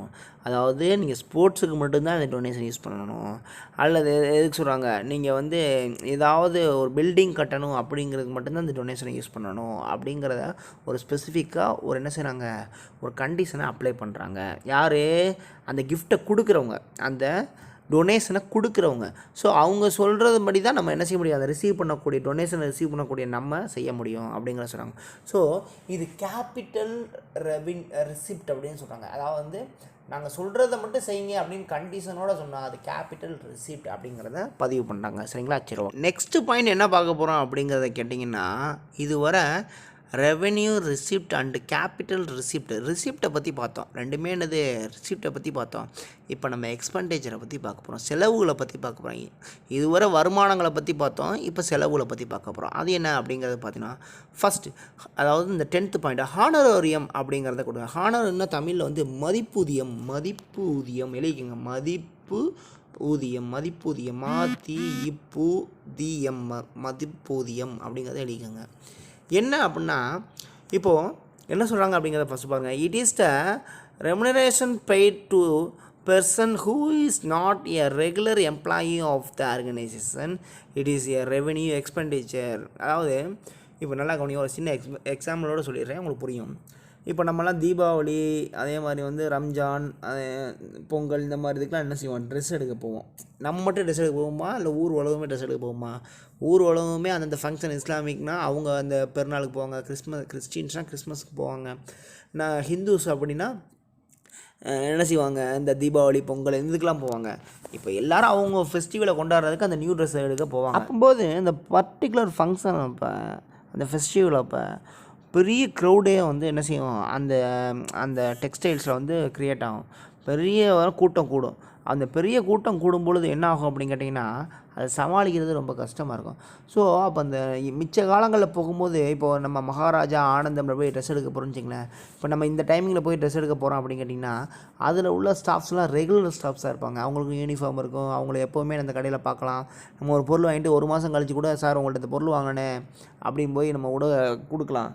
ஆனால் அவங்கள பேர் என்ன, ரெகுலர் ஸ்டாஃப்ஸ் அப்படின்னு சொல்லுவாங்க. அவங்களுக்கு கொடுக்கக்கூடிய பணம் வந்து சேல்ரி அப்படின்னு கவர் ஆகும். ஆனால் இந்த ஹானரரியம் அப்படிங்கிறாங்கல்ல, இது என்ன சொல்கிறாங்கன்னா, அவங்க வந்து வழக்கமான இருக்கக்கூடிய ஊழியராக, எம்ப்ளாயாக இருக்க மாட்டாங்க. அதாவது who is not a regular employee. ரெகுலர்னால் என்னது, வழக்கமான. எம்ப்ளாயினா ஒர்க்கர்ஸ், அதாவது வேலையாட்கள். அந்த அந்த ஹானரரியம் பெறக்கூடிய அந்த எம்ப்ளாயி வந்து அவங்க ஒரு ரெகுலரான எம்ப்ளாயி ஒர்க்கர்ஸாக இருக்க மாட்டாங்க. அப்போ யாருன்னா அவங்க சீசனுக்கு வரவங்க, தீபாவளி சீசனுக்கு, பொங்கல் சீசனுக்கு, ரம்ஜான் சீசனுக்கு, கிறிஸ்மஸ் சீசனுக்கு மட்டும் கடையில் வந்து அதிகமான கூட்டம் இருக்கிற எம்ப்ளாயிஸ்னால் சமாளிக்க முடியாது. ஸோ அவங்கள சமாளிக்கணும்னா எனக்கு எக்ஸ்ட்ரா லேபர்ஸ், எம்ப்ளாயிஸ் வேணும். ஸோ அவங்கள என்ன செய்வாங்கன்னா, அந்த சீசனுக்கு மட்டும் கூப்பிடுவாங்க. சீசன் முடிஞ்சதுக்கப்புறம் அவங்க போக சொல்லிடுவாங்க. ஏன்னா மிச்ச நேரங்களில் வியாபாரம் டல்லாக இருக்கும், இருக்கிறவங்களுக்கு தான் சம்பளம் கொடுக்க முடியும், எக்ஸ்ட்ரா பர்சனுக்குலாம் சம்பளம் கொடுக்க முடியாது அப்படிங்கிறனால. ஸோ அந்த எக்ஸ்ட்ரா பர்சன் அந்த பர்டிகுலர் டயத்தில் கூப்பிட்றாங்க பார்த்தீங்களா, அவங்களுக்கு கொடுக்கக்கூடிய அந்த சேலரிக்கு பேர் தான் என்ன சொல்கிறாங்கன்னா, ஹானரோரியம் அப்படிங்கிறத சொல்கிறாங்க. It's a revenue expenditure. ஏன் நம்ம வந்து அவங்களுக்கு சம்பளம் கொடுக்கறனால எக்ஸ்பெண்டிச்சர். ஏன் ரெவென்யூ எக்ஸ்பெண்டிச்சர் அப்படின்னா, நல்லா கவனிங்க, இதுலேயும் ஒரு ஒருத்தர் எக்ஸ்பெண்டிச்சர்னால் செலவு, அவங்க கொடுக்கக்கூடிய சேலரிங்கிறது செலவு. ஆனால் அதே ரெவென்யூ எக்ஸ்பெண்டிச்சர் அப்படிங்கிறதுனா, இப்போ இந்த அந்த பர்டிகுலர் பர்சனை வந்து, அதாவது வந்து ரெகுலராக ஒர்க் பண்ணக்கூடாது இந்த எம்ப்ளாயை ஏன் நம்ம கடையில் சேர்க்குறோம் அப்படின்னா, அவங்க மூலியமாக பல கூட்டத்தை சமாளிக்க முடியும். கஸ்டமர்ஸ் வந்து சீக்கிரம் பொருளை எடுத்துகிட்டு போவாங்க. ஸோ அவங்கள வேலைக்கு அமர்த்தினா கூட்டத்தை சீக்கிரமாக சால்வ் பண்ணிடலாம், பொருட்களை சீக்கிரமாக சேல்ஸ் பண்ணிடலாம். அப்போ சேல்ஸ் பண்ணால் என்ன கிடைக்கும்? ப்ராஃபிட் கிடைக்கும், ஒரு ரெவென்யூ கிடைக்கும். அப்போ ரெவென்யூ கிடைக்கும். நம்ம ஏற்கனவே இருக்கிற ஸ்டாஃப்ஸ்னால அந்த கூட்டத்தை சமாளிக்க முடியாது. அப்போ இன்னும் கொஞ்சம் ஸ்டாஃப்ஸ் வந்து அந்த கூட்டத்தை சமாளிக்கலாம். அட் த சேம் டைம் வந்து நம்மளோட பிஸ்னஸையும் வந்து நல்லா ரன் பண்ணலாம். அது மூலிமா நான் நிறைய கஸ்டமர்ஸை பிடிக்கலாம் அப்படிங்கிற ஒரு ஐடியாவோடு தான் நான் என்ன செய்கிறேன், அந்த நான் ரெகுலர் ஸ்டாஃப்ஸை வந்து என்ன செய்கிறேன், நான் எடுக்கிறேன். சரிங்களா? ஸோ அவங்கள அந்த நான் ரெகுலர் ஸ்டாஃப்ஸ் உள்ளே வந்தால் அந்த சீசன் டயத்தில் சேல்ஸ் அதிகமாகும், அதனால் நமக்கு ப்ராஃபிட் கிடைக்கும். அப்படிங்கிற ஒரு ரெவென்யூ திங்கிங்லேயே நான் அவங்கள வந்து என்ன செய்ய ஒர்க்கர்ஸாக அட்மிட் பண்ணுறேன். ஸோ அதுக்கு பேர் தான் என்ன செய்யணும், ரெவென்யூ எக்ஸ்பெண்டிச்சர். வருமானம் கிடைக்கும் அப்படிங்கிற நோக்கத்துக்காக செலவு ஒன்றா அதுக்கு பேர் என்னதுன்னா ரெவென்யூ எக்ஸ்பெண்டிச்சர் அப்படிங்கிறத சொல்லலாம். அடுத்து வந்து பர்ச்சேஸ் ஆஃப் ஸ்போர்ட்ஸ் மெட்டீரியல், இதுவும் ஒரு எக்ஸ்பெண்டிச்சர் அப்படிங்கிறத சொல்லணும். நல்லா கவனிங்க. ஏன் அப்படின்னா sports materials such as balls, bats, nets etcetera are consumable items. அதாவது இந்த பால்ஸு, பேட்ஸு, நெட்ஸு அப்படிங்கிறதுலாம் ஸ்போர்ட்ஸ் ஐட்டம். இதெல்லாம் கன்சியூமபிள்லாம் கண்டிப்பாக பயன்படுத்தக்கூடிய பொருட்கள் அப்படின்னு சொல்கிறாங்க. Amount of consumed sports materials are taken as revenue expenditure. அதாவது இந்த பொருட்களெல்லாம் கண்டிப்பாக நம்ம பயன்படுத்த வேண்டியது இருக்குது. ஏன்னா ஒரு பேட் பால் தான் மேட்ச் நடத்த முடியும். மேட்ச் நடத்தாலும் தான் ஜெயிக்க முடியும். ஜெயிச்சா மட்டும்தான் என்ன செய்ய முடியும், நமக்கு ஒரு அமௌண்ட் கிடைக்கும். அப்போ இதுக்கு பேர் என்ன, revenue expenditure. And value of unconsumed sports material stock or shown as asset in the balance sheet. இப்போ நம்ம பயன்படுத்தக்கூடிய, நம்ம யூஸ் பண்ணிகிட்டு இருக்கோம்ல, நல்லா கவனிங்க, 10 பேட் வாங்குவோம். நல்லா கவனிங்க, 10 பேட் வாங்க புது பேட்டாக, 10 பால் வாங்க புது பாலாக. அந்த 10 பேட்டையும் 10 பாலையும் ஒரே மேட்ச்லேயே நம்ம வந்து யூஸ் பண்ணி முடிச்சிருவோமான்னு கேட்டால் கிடையாது. இப்போ ஒரு மேட்ச்னால் ஒரு 3 பேட் இருந்தால் போதும். 2 பேட்டு வந்து ஒரு பேட்ஸ்மேன் இருந்தால் அங்கேயே ஒருத்தர் நிற்பான், அங்கேயே ஒருத்தர் நிற்பான், கையில் ஒரு பேட் எக்ஸ்ட்ரா இருந்தால் போதும் ஒரு மேட்ச் விளாட. மிச்சம் 7 பேட்டை என்ன செய்வோம், நம்ம ஒரு இடத்துல வந்து என்ன செய்வோம், சேஃபாக பத்திரமா வச்சுக்கிடுவோம். சரிங்களா? அப்போ நம்ம யூஸ் பண்ணக்கூடிய பொருட்களை மட்டும்தான் நம்ம என்னென்னு சொல்லுவோம் அப்படின்னு கேட்டிங்கன்னா ரெவென்யூ எக்ஸ்பெண்டிச்சர் அப்படிங்கிறத சொல்லுவோம். யூஸ் பண்ணாமல் ஸ்டாக்காக இருக்குது பார்த்தீங்கன்னா, ஸ்டாக் வச்சுருக்கோம்ல, அதை ஃபுல்லாக என்ன செய்வோம், பேலன்ஸ் ஷீட்டில் போய் அசட்டாக காட்டணும். சரிங்களா? அதை நம்ம சம் ஒர்க் அவுட் பண்ணும்போது உங்களுக்கு தெளிவாக புரியும். ஓகேவா? சரி, ஓகே. அப்போ இந்த பால்ஸ் இது வாங்குறதுங்கிறது ரெவென்யூ எக்ஸ்பெண்டிச்சர் அப்படிங்கிறத நீங்கள் புரிஞ்சுக்கணும். ஸ்போர்ட்ஸ் ஐட்டம்ங்கிறது ஒரு ரெவென்யூ எக்ஸ்பெண்டிச்சர் அப்படிங்கிறத நீங்கள் புரிஞ்சுக்கணும். ஓகேவா? சரி, பர்ச்சேஸ் ஆஃப் ஸ்போர்ட்ஸ் எக்யூப்மெண்ட் பார்த்தாச்சு. அடுத்து purchase of books for library. இப்போ லைப்ரரி அப்படிங்கிற போது என்ன செய்வோம், லைப்ரரியில் பலவிதமான புக்ஸ் இருக்கும். அந்த பலவிதமான புக்ஸுக்கும் என்ன செய்வோம், ஒவ்வொரு புக்ஸ்லேயும் ஒரு சில காப்பிகள் மட்டும்தான் வச்சுருப்பேன். அது அதிகமாகலாம் நம்ம வாங்க மாட்டோம் அப்படிங்கிறத புரிஞ்சுக்கணும். So books purchase for library is a capital expenditure. ஏன் அப்படின்னு கேட்டிங்கன்னா, இதுக்கு முன்னாடி பார்த்த அந்த பர்ச்சேஸ் ஆஃப் ஸ்போர்ட்ஸ் ஐட்டம் ஃபுல்லாமே ரெவென்யூ ரிசிப்ட் அப்படிங்கிறத பார்த்தோம். ஆனால் இந்த purchase of books for library அப்படிங்கிறது வந்து கேபிட்டல் எக்ஸ்பெண்டிச்சர். ஏன்னா நல்லா கவனிங்க, இப்போ லைப்ரரியில் பலவிதமான புக்ஸ் இருக்கும். ஆனால் ஒரே புக்ஸ் 10 இருக்குமான்னு கேட்டால் இருக்காது. புரியுதா உங்களுக்கு? பலவிதமான புக்ஸ் இருக்கும். தேவைன்னா ஒரு புக்ஸில் ஒன்று தான் இருக்கும், எடுத்து படிச்சுக்கோங்க. அந்த புக்ஸ் வந்து சரியாக தெரியல அப்படின்னா மட்டும்தான் என்ன செய்வாங்க, ஸ்டாக்லேருந்து பழைய புக்காக மாறிடுச்சு அப்படின்னா அதை எல்லோரும் படிக்க வராங்க அப்படின்னா புது புக் எடுத்து வைப்பாங்க. ஆனால் ஒரே புக்கில் 10 புக்கு எடுத்து வைக்கிற வேலையெல்லாம் வச்சுக்கலாம். இப்போ வந்து எப்படி சொன்னால் மேக்ஸ் புக்கு 10ஆவதுன்னு வச்சுக்கோங்களேன். அந்த மேக்ஸ் புக் 10ஆவது புக்கே 10 புக்கெலாம் வாங்கி வச்சுக்க மாட்டாங்க. அது ஒன்று தான் வச்சுருப்பாங்க, தேவைங்கிறவங்க எடுத்து படிச்சுக்கிட்டோம். ஸோ இதுக்கு பேர் கேபிட்டல் ரெசிப்ட். ஏன்னா திரும்ப அதையே வாங்காமல் மிச்ச பொருட்களை அதிகமாக வாங்குறாங்க அப்படிங்கிறத புரிஞ்சுக்கணும். இதோட இந்த சப்டைட்டில்ஸ் வந்து மொத்தம் 13 முடிவடையுது. இதுக்கப்புறம் நீங்கள் அதை கொஞ்சம் நல்லா வாசித்து பார்த்தீங்கன்னா உங்களுக்கு நல்லாவே புரிஞ்சிடும். அதுக்கடுத்து இந்த revenue receipt, capital receipt, revenue or capital ரிசிப்ட்டுங்க 3 பாக்ஸ் இருக்குல்ல, அந்த 3 பாக்ஸுக்கான விளக்கமே நான் மேலே கொடுத்தது தான். நீங்கள் எடுத்து பார்த்தாலே உங்களுக்கு தெரிஞ்சிடும். ரெவென்யூ ரிசிப்ட்னா எதாவது, கேபிட்டல் ரிசிப்ட்னா எதுங்கிறத நான் மேலே கொடுத்து சொல்லியிருக்கேன். அதுக்கேற்ற மாதிரியே வரும். இதில் டவுட்னா கூட நீங்கள் கேட்டுக்கலாம் என்கிட்ட. சரிங்களா? ஓகே, இப்போ அடுத்த பேஜுக்கு போயிடுவோம். நெக்ஸ்ட் என்ன அப்படின்னு கேட்டிங்கன்னா, நெக்ஸ்ட்டு வந்து இன்கம் அண்ட் எக்ஸ்பெண்டிச்சர் அக்கௌண்ட் அப்படிங்கிறத நம்ம பார்க்க போகிறோம். Income and expenditure account is a summary of income and expenditure of non profit organisation prepared at the end of an accounting year.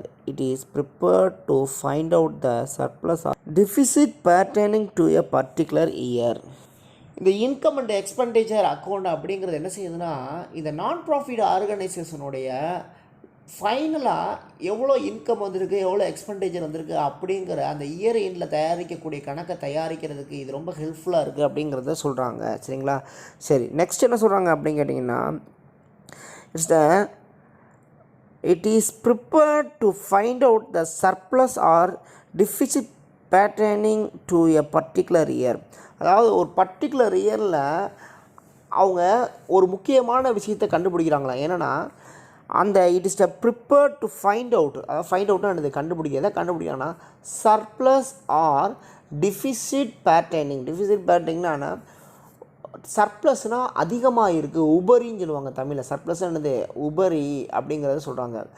அதே மாதிரி டிஃபிசிட் பேட்டர்னிங்னா பற்றாக்குறை அப்படின்னு அர்த்தம். டிஃபிசிட் பேட்டர்னிங்னா என்னது, பற்றாக்குறை. இப்போது நம்ம என்ன செய்வோம், ஒரு பிளான் போடுறோம்னு வச்சுங்களேன். நல்லா கவனிங்க, ஒரு பிளான் போடுறோம் அப்படின்னா அந்த பிளானுக்கு வந்து இப்போ நான் இங்கேருந்து என்ன செய்கிறேன், ஊட்டி வரை போயிட்டு வரேன்னு நினைக்கிறேன். இந்த ஊட்டி வரை போயிட்டு வர்றதுக்கு நான் இங்கேருந்து போகிற செலவு, அங்கே தங்குற செலவு, அங்கே சாப்பிட்ற செலவு, அங்கே சுற்றி பார்க்குற செலவு, திரும்ப ஊருக்கு வர செலவு, இவ்வளோத்துக்கு நான் பிளான் பண்ணி ஒரு 10,000 இருந்தால் போதும் அப்படிங்கிற மாதிரி நான் பிளான் பண்ணி 10,000 எடுத்துகிட்டு போகிறேன்னு வச்சுங்களேன். இப்போது நான் அங்கே போய் எல்லாமே சுற்றி பார்த்துட்டு வரும்போது தான் எனக்கு தெரியும், நான் கொண்டு போன 10,000 அதிகமாக இருந்துச்சா. நான் கொண்டு போன 10,000ங்கிறது ரொம்ப அதிகம்ப்பா, நான் ஒரு 5,000 கொண்டு போனாலும் முடிச்சிக்கலாம் போல இருக்குது அப்படின்னு மாதிரி எனக்கு ரொம்ப அதிகமாக இருக்குது. அதான் சர்ப்ளஸ் அதிகமாக இருந்துச்சுங்கிறது எனக்கு தோணுதா, இல்லைப்பா 10,000 ரொம்ப கம்மிப்பா, பத்தவே இல்லைப்பா, இப்போது ஒழுங்காகவே சுற்றி பார்க்க முடியல அப்படிங்கிற மாதிரி எனக்கு ஃபீல் வருதா.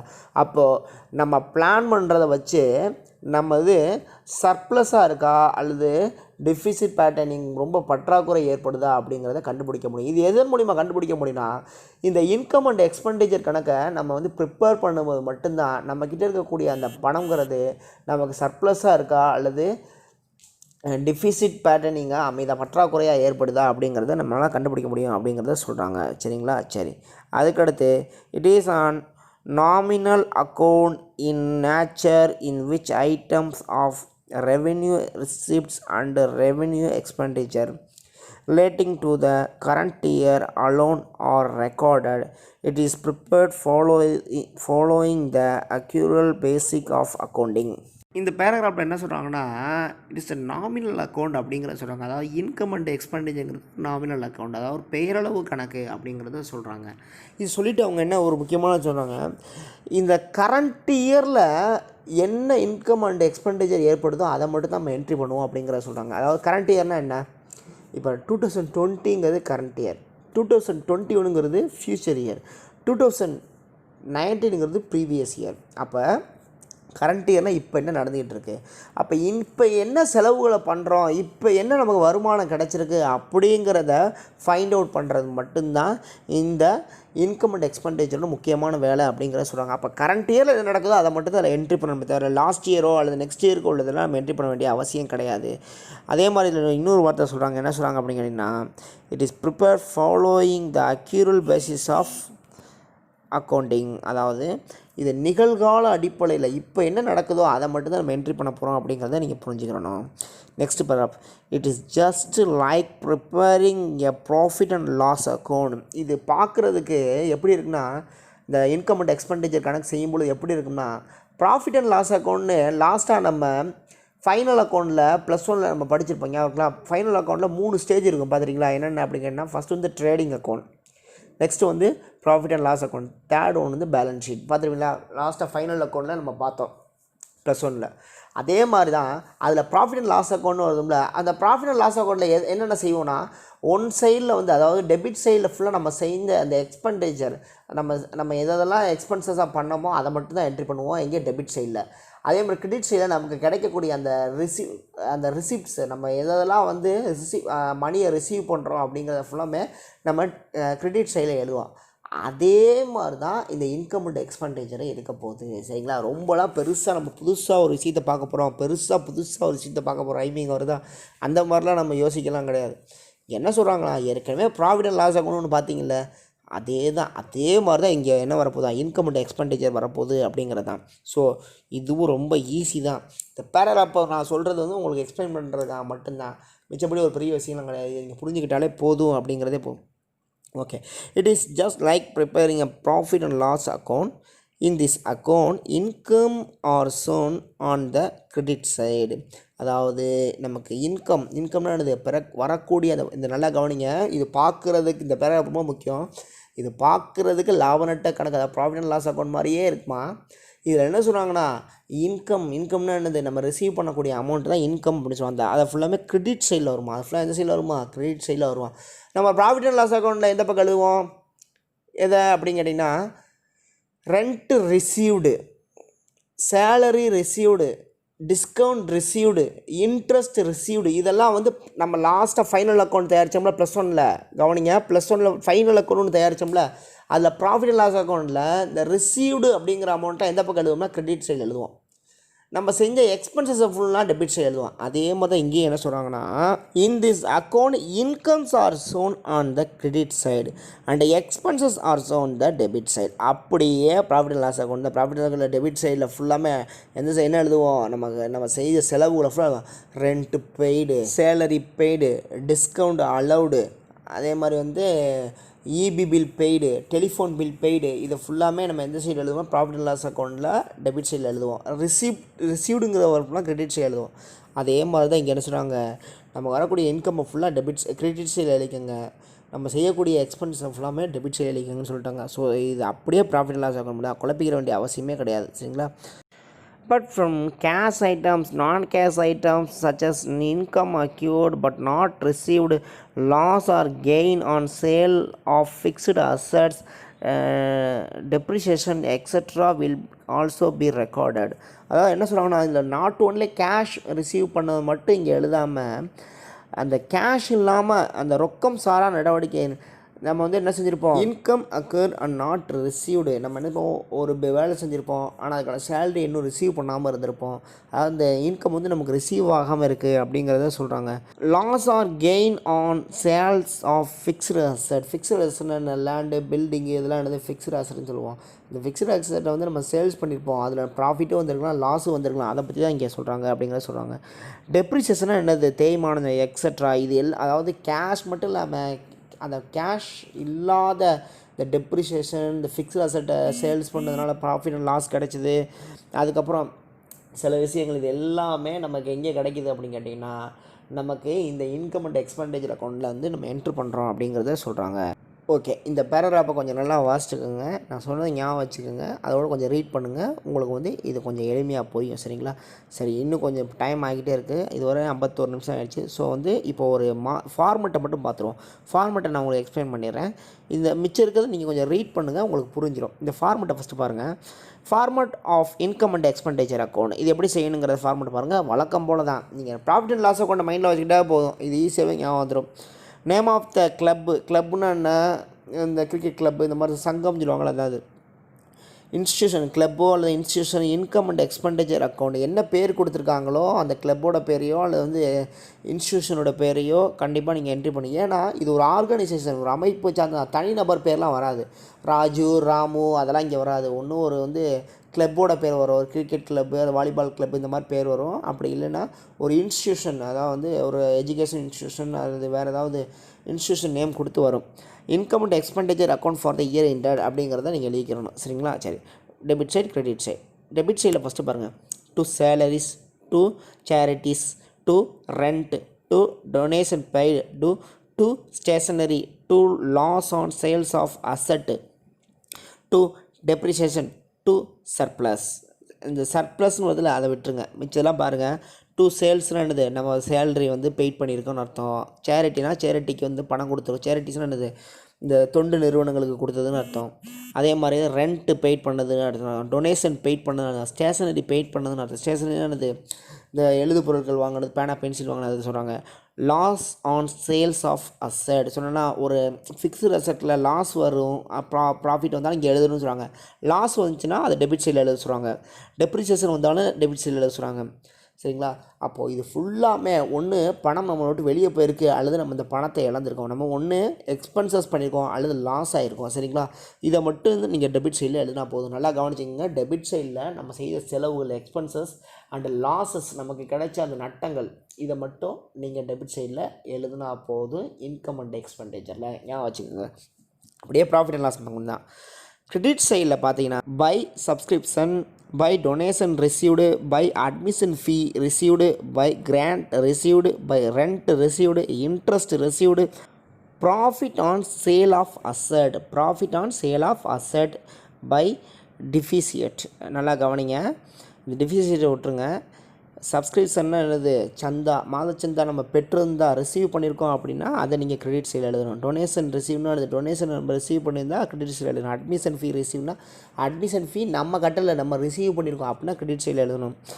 கிராண்ட் ரிசீவ்டு, கிராண்ட்னா என்ன சொல்லியிருக்கேன், ஒரு என்ன உயிர் மூலியமாக எழுதி கொடுக்குறது, அது வந்து ரிசீவ் பண்ணுறதுனா கிரெடிட் சைடில் எழுதணும். Rent received, interest received, profit on sale of asset, profit on sale of asset, ஒரு அசட்டில் ப்ராஃபிட் கிடச்சா அது கிரெடிட் சைடில் எழுதுங்க. அதே லாஸ் வந்துச்சுன்னா அது டெபிட் சைடில் எழுதுங்க. சரிங்களா? சரி. அண்டு இது ஃபுல்லாமே என்னதுன்னா ரிசீவ் பண்ணது, மணியை நம்ம ரிசீவ் பண்ணிக்கோம். ஸோ இதெல்லாம் கிரெடிட் சைடில் எழுதிக்கங்க அப்படிங்கிறத சொல்கிறாங்க. சரிங்களா? சரி. கடைசியாக பை டிஃபிசியட். டிஃபிசியட்னா என்னதுன்னா பற்றாக்குறை. சர்ப்ளஸ்னு டெபிட் சைடில் வருது, நல்லா கொங்க.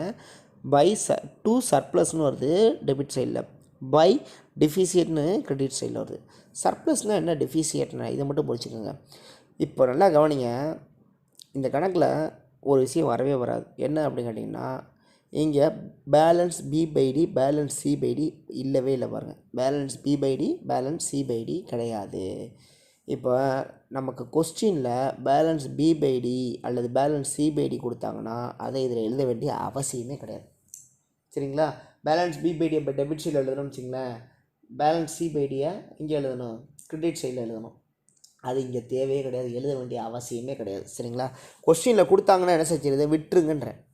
கொஸ்டினில் வந்து கொடுத்தாங்கன்னா விட்டுருங்க. சார் இதுக்கு கொஸ்டின் எப்படி வரும்னா முதல்ல அது தெரிஞ்சுங்க. கொஸ்டின் என்னென்னா, லாஸ்ட்டாக நம்ம பார்த்தோம்ல ஒரு ஒர்க் அவுட் பண்ணோம்ல, என்ன சம் ஒர்க் அவுட் பண்ணோம் நம்ம லாஸ்ட்டாக, ரிசிப்ட்ஸ் அண்ட் பேமெண்ட்ஸ் அப்படிங்கிற ஒரு கணக்கு பார்த்தோமா, ஒரு அக்கௌண்ட் பார்த்தோமா. அதாவது நம்ம கண்டுபிடிச்சோம் ரிசிப்ட்ஸ் அண்ட் பேமெண்ட்ஸ். ஒரு என்ன செஞ்சுருந்தாங்க, டிரான்சாக்ஷனை கொடுத்துருப்பாங்க, அதை வச்சு நம்ம ரிசிப்ட்ஸ் அண்ட் பேமெண்ட்ஸ் எதுன்னு பிரித்து போட்டு நம்ம வந்து balance B by D, balance C by டிலாம் கண்டுபிடிச்சி போட்டோம். ஞாபகம் இருக்கா உங்களுக்கு? இப்போ அந்த ரிசிப்ட்ஸ் அண்ட் பேமெண்ட்ஸ் இருக்குல்ல, அதை தான் கொஸ்டினாகவே கொடுப்பாங்க. லாஸ்ட்டாக நம்ம கண்டுபிடிச்சோம்ல, அதுதான் இந்த இன்கம் அண்ட் எக்ஸ்பெண்டிச்சருக்கு கொஸ்டினே. அந்த ஆன்சர் இருக்குல்ல, அந்த ஆன்சர் தான் கொஸ்டினாகவே கொடுப்பாங்க. ஸோ இது ஒரு கண்டினியூ வெர்ஷன். எதெல்லாம் கண்டினியூ வெர்ஷன் நல்லா கவனிங்க, 3 இருக்குது. எப்படி ஃபைனல் அக்கௌண்ட்டில் நம்ம trading account, profit and loss account, லாஸ்ட்டாக பேலன்ஸ் ஷீட் போட்டோம். ஞாபகம் வச்சுக்கோங்க. ஃபைனல் அக்கௌண்ட்னு ஒன்று பார்த்தோம்ல +1ல், அதில் first trading account, second profit and loss account, third one balance sheet அப்படிங்கிற 3 ப்ரொசீஜரில் பார்த்தோமா. அதே தான் இங்கே என்னென்னா, அதே மாதிரி கொஸ்டினை கொடுத்ததுக்கப்புறம் 3 ப்ரொசீஜர் இருக்குது. ஃபஸ்ட்டு என்ன அப்படின்னா receipts and payment account, receipts and payment account. அதனுடைய கண்டினியூ வெர்ஷன் என்ன அப்படின்னு கேட்டிங்கன்னா இன்கம் அண்டு எக்ஸ்பெண்டிச்சர் அக்கௌண்ட். அதனுடைய கண்டினியூ வெர்ஷன் வந்து இன்கம் அண்டு எக்ஸ்பெண்டிச்சர் அக்கௌண்ட். அதோடைய கண்டினியூ வெர்ஷன் என்னென்னா பேலன்ஸ் ஷீட். இந்த 3 தான், அவ்வளோதான், பெரிய விஷயமே கிடையாது. அப்படியே ப்ராஃபிட் அண்ட் லாஸ் அக்கௌண்ட்டை உல்ட்டா பண்ணி கொடுத்துருக்காங்க. சரிங்களா? சரி. அப்போது இந்த இன்கம் அண்ட் எக்ஸ்பெண்டிச்சருக்கு கொஸ்டினாக எது கொடுப்பாங்க அப்படின்னு கேட்டிங்கன்னா, அப்படியே நம்ம இதுக்கு முன்னாடி பார்த்த அந்த ரிசிப்ட்ஸ் அண்ட் பேமெண்ட்ஸ் இருக்குல்ல, அந்த ஆன்சரை தான் அப்படியே கொஸ்டினாக கொடுத்துருவாங்க. ஸோ அங்கே balance B by D, balance C பைடிலாம் வரும், அதெல்லாம் விட்டுருங்க. சரிங்களா? சரி. அப்போ அதுக்கு பதிலாக இப்போ வந்து பார்த்திங்கன்னா எப்படியும் பார்த்திங்கன்னா டெபிட் சைடு கிரெடிட் சைடு இருக்குது. 2 சைட்லேயும் ஒரு சைடில் தான் அமௌண்ட்டு கூடுதலாக வரும், இன்னொரு பக்கம் கம்மியாக தான் வரும். டோட்டல் பார்க்கும்போது சொல்கிறேன், ஒரு பக்கம் ஏதாவது டெபிட் சைடில் கூடுதலாக வந்தால் கிரெடிட் சைடில் கம்மியாக இருக்கும், கிரெடிட் சைடில் கூடுதலாக வந்தால் டெபிட் சைடில் கம்மியாக இருக்கும். இதுதான் நடக்க போகுது, இதுதான் நடக்கும். சரிங்களா? சரி. அப்போ டெபிட் சைடில் கம்மியாக வருதுன்னு வச்சுக்கோங்களேன். இப்போ கிரெடிட் சைடில் 10,000 வந்திருக்கு, ஆனால் டெபிட் சைடில் ஒரு 8,000 தான் கம்மியாக இருக்குது. அப்போ எவ்வளோ வித்தியாசப்படுதுன்னா 2,000. இப்போ கிரெடிட் சைடில் 10,000 இருக்குது டோட்டல் அமௌண்ட்டு, டெபிட் சைடில் வெறும் 8,000 தான் இருக்குது டோட்டலாக வருது. அப்போ எவ்வளோ டிஃப்ரெண்ட் அமௌண்ட்டு? 2,000. அந்த 2,000 என்னென்னா சர்ப்ளஸ். அதாவது என்ன சர்ப்ளஸ்னால் உபரி, அதிகமாக இருக்குது அப்படின்னு. அதாவது கிரெடிட் சைடில் இருக்கிறது எல்லாமே கவனிங்க, கிரெடிட் சைடில் இருக்கிறது எல்லாமே நம்ம ரிசீவ் பண்ண அமௌண்ட்டு, அப்போ நம்ம உள்ளே வந்த பணம். டெபிட் சைடில் எல்லாமே நம்ம செலவு செய்த பணம். நம்ம இப்போ நல்லா புரிஞ்சுக்கோங்க, நம்ம உள்ளே வந்த பணம், நம்மக்கிட்ட இருக்கிற பணம், அந்த பணத்தை காட்டிலும் செலவு, அந்த எக்ஸ்பென்சஸ் வந்து குறைவாக இருந்தால் அதுக்கு வந்து மிச்சம் இருக்க பணம் சர்ப்ளஸ்னு அர்த்தம். இப்போ நான் 10,000 வச்சுருக்கேன், ஆனால் செலவு 8,000 தான். இன்னும் என்கிட்ட எவ்வளோ இருக்குது? 2,000 இருக்குது. அப்போ செலவை காட்டில் என்கிட்ட கூடுதலாக 2000 கையில் இருக்குது, அப்போ அது பேர் சர்ப்ளஸ், உபரின்னு அர்த்தம், அதாவது அதிகமாக இருக்குதுன்னு அர்த்தம். புரியுதா உங்களுக்கு? சரி, இதே டெபிட் சைடில் 10,000 வருது, டெபிட் சைடில் 10,000 வருது, 10,000 வருது, ஆனால் கிரெடிட் சைடில் வெறும் 8,000 தான் வருது. கிரெடிட் சைடில் 8,000 தான். அதுக்கு பேர் என்ன அப்படின்னா டெஃபிசியட் அப்படிங்கிறத சொல்கிறோம், அதாவது பற்றாக்குறை அப்படிங்கிறத சொல்கிறோம். பற்றாக்குறை அதாவது நான் 8,000 வச்சுருக்கேன், ஆனால் செலவே 10,000 வந்துருச்சு, செலவே 10,000. அப்போ எவ்வளோ இப்போ கம்மியாக இருக்குன்ட்டு நான் போய் ஒரு கடையில் போய் ஜாமான் வாங்குகிறேன், என்ன போய் பொருள் ஃபுல்லாக வாங்கிட்டேன், பொருளோட விலை வேணுன்னா 10 ரூபா, 10,000 போடுறான், 10,000 சொல்கிறான், ஆனால் என் பாக்கெட்டில் இருக்கிறது 8,000. இப்போ எனக்கு வந்து பொருளை நான் வாங்கினதை காட்டிலும் வச்சுருக்க காசு கூடுதலாக இருக்கா குறைவாக இருக்கா? குறைவாக இருக்குது. எவ்வளவு? 2,000. நல்லா கவனிங்க, கடைக்கு போகிறேன், பொருளை வாங்குகிறேன், பொருளோடைய மொத்த விலை எவ்வளோங்க அப்படின்னு கேட்குறேன். 10,000 rupees அப்படின்னு சொல்கிறாப்புல. அப்போ நான் 10,000 rupees இருந்தால் அந்த பொருளை வாங்க முடியும், ஆனால் என்கிட்ட எவ்வளோ இருக்குது? 8,000 rupees தான் இருக்குது. அப்போது நான் வாங்கியிருக்க பொருளை காட்டிலும் என்கிட்ட எவ்வளோ இருக்குது? 2,000 குறைவாக இருக்குது. இட் இஸ் த டிஃபிசிட், பற்றாக்குறை. என்கிட்ட காசு இல்லை, பத்தலைங்க, காசு பத்தலைன்னு சொல்லும்ல, காசு பத்தலைன்னா பொருள் வாங்க முடியாதுல்ல. அப்போ பற்றாக்குறை ஏற்படுது அப்படின்னா நல்லா கவனிங்க, நம்ம வச்சிருக்க காசை காட்டிலும் செலவுகள் கூடுதலாக இருந்தால் அதுக்கு பேர் பற்றாக்குறை. அதாவது டெபிட் சைடு கூடுதலாக வருது, கிரெடிட் சைடு கம்மியாக வருதுன்னா அது பேர் டிஃபிசியட்னு நம்ம கிரெடிட் சைடில் எழுதி எவ்வளோ பேலன்ஸ் அமௌண்ட்டு 2,000 போட்டு ரெண்டு பக்கமும் ஈக்குவலாக 10,000 போடணும். அதே டெபிட் சைடை காட்டிலும் கிரெடிட் சைடு கூடுதலாக இருக்குன்னா அதுக்கு பேர் சர்ப்ளஸ். டெபிட் சைடை காட்டிலும் கிரெடிட் சைடில் கூடுதலாக இருக்குன்னா அதுக்கு பேர் சர்ப்ளஸ். அப்போ டெபிட் சைடில் சர்ப்ளஸ் அப்படின்னு போட்டு எவ்வளோ போடணும் அப்படின்னு கேட்டிங்கன்னா 2,000 போட்டு ஈக்குவல் பண்ணிக்கணும். கொஞ்சம் குழப்புற மாதிரி இருக்கும், ஒன்றும் இல்லை, நம்ம கணக்கு செய்யும்போது உங்களுக்கு ஈஸியாக வந்துடும். சப்போஸ் உங்களுக்கு இதில் ஏதாவது டவுட்டோ புரியலோ வைக்கல அப்படின்னாலும் உடனே எனக்கு கேளுங்க, நான் கண்டிப்பாக பதில் சொல்கிறேன். ஓகே ஸ்டூடெண்ட், இது இல்லஸ்ட்ரேஷன் 5க்கு அப்புறம் வரக்கூடிய சம்மு என்னங்கிறத நான் உங்களுக்கு தியரியாக எக்ஸ்பிளைன் பண்ணியிருக்கேன். வேறு ஏதாவது டவுட்டோ வேறு ஏதாவது புரியலைனாலும் நீங்கள் எப்போ வேணாலும் என்கிட்ட கேட்கலாம். நம்ம இதை பற்றி இது நெக்ஸ்ட் டே வந்து நான் உங்களுக்கு ஒரு சம் செஞ்சு போட்டுறேன், நீங்கள் செஞ்சுட்டாலும் எனக்கு அனுப்புங்க. பார்த்தீங்கன்னா இல்லை உங்களுக்கு வேறு ஏதாவது சம் புரியலை அப்படின்னாலும் நீங்கள் என்கிட்ட கேளுங்க, நான் உங்களுக்கு சொல்லித்தரேன். ஓகேவா?